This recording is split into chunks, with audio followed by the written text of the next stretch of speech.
Hey, wrapped up the install on your Sabertrio Senza with a Proffie v3.9 crystal chamber chassis, and just kind of want to go through some of the things in the install. So here's your Sabertrio Senza. We kept the LED AV switch here. I designed a custom cover for an accent LED strip behind here. This is printed in aluminum, and then I got it manufactured over on Craft Cloud. I had to sand down the raw finish on that down to the smoother aluminum. There's an aux switch back here. It's very clicky because it's basically just a tactile switch underneath there. So to access the chassis, just unscrew the pommel. Make sure to kind of cup over the opening so the chassis doesn't fall right out.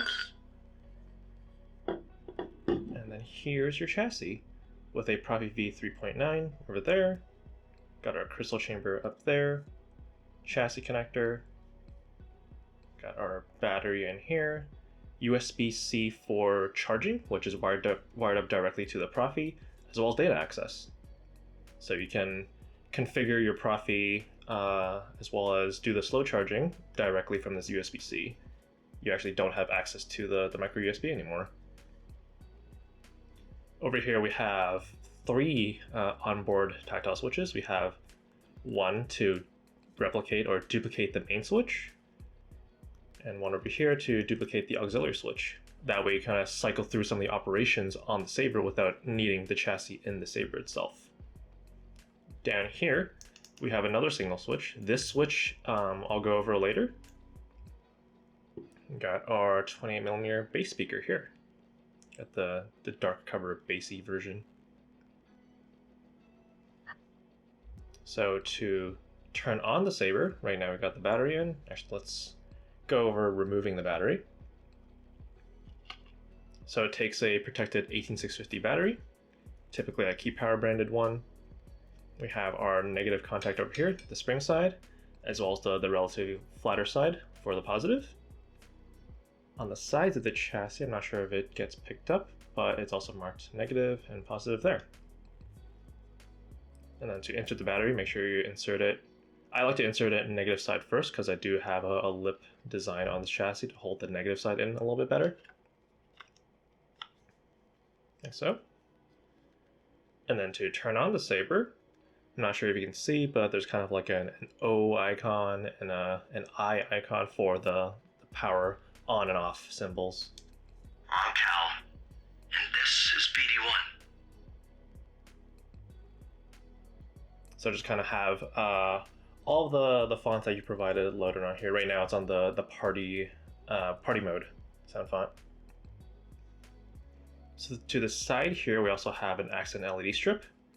I have a panel over it that is finished in gold rub and buff, and I just printed like a white diffusion kind of lens over it to help diffuse it a little bit. So you can actually style that in the config as well. There are about 10 pixels behind here. There's also 1 pixel for the crystal chamber there. So going over this switch I was talking about, so because we want access to the USB-C, actually flip the orientation of the Proffieboard. Usually you have the micro USB facing up, but right now we have it flipped upside down, so the SD card is facing up. So you actually don't have access to the boot and reset buttons anymore. So this is what this is for. This is actually wired up to the boot button. So in case you want to force your Saber into the bootloader mode, so you can upload a config, you hold down on the boot button and you just toggle the kill switch. Because to put into bootloader, you basically hold down the boot button and then cut power and reset power to the Proffie. May the force be with you. So turning it back on, it would boot back into whatever's configured on the Proffie. So here we have our main switch, so we can turn on the Saber using that, and auxiliary switch in the back.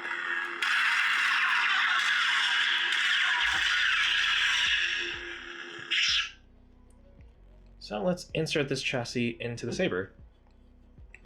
So when inserting the chassis to the Saber, on the side of the chassis, there's actually a channel here.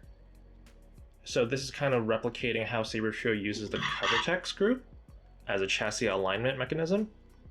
So when inserting chassis, make sure that this guide here, actually if you notice it says happy 19th birthday in Arabish here, which is what you requested.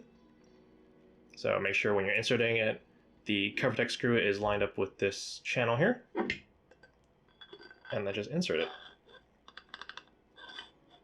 And insert all the way in. And then to kind of lock the chassis in place, just screw in the pommel.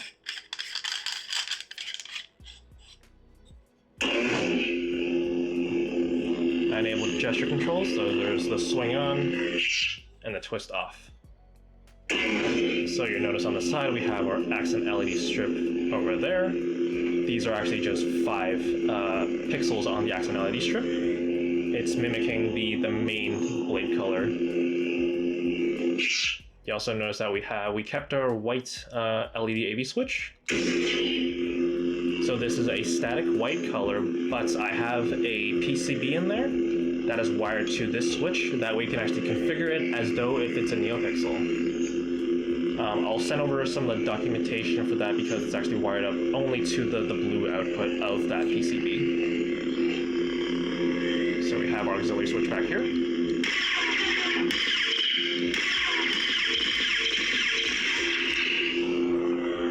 We also have the illuminated NeoPixel connector over there, lighting up the blade plug. So let's put a blade in here. So we got the blade in, so let's ignite the saber. Right now it's on the party saber sound font. We got blaster blocks with the auxiliary switch. Got flash on flash. Smooth swing, as well as accent swing. And then I believe to change the color or the preset, hold down main button and do like a left twist. There you go.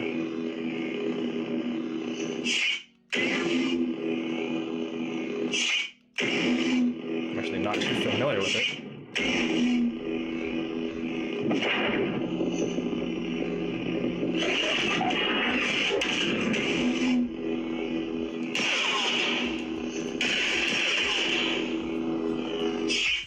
And to cycle through the fonts. Jedi Knight Dargangera. Was the Dargangera sound font. And then I believe to put it into the red mode, trigger a force effect. Like that. Let's get that in focus.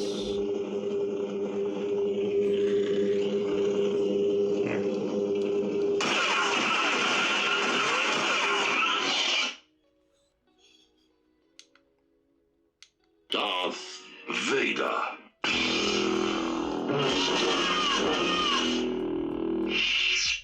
The balance. I wondered when you would return. Blue. Yellow. At last we will have Darkness. Just cycling through the rest of the fonts on the saber. Traitor!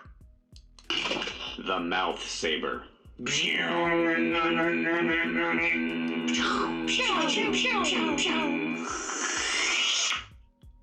Party saber.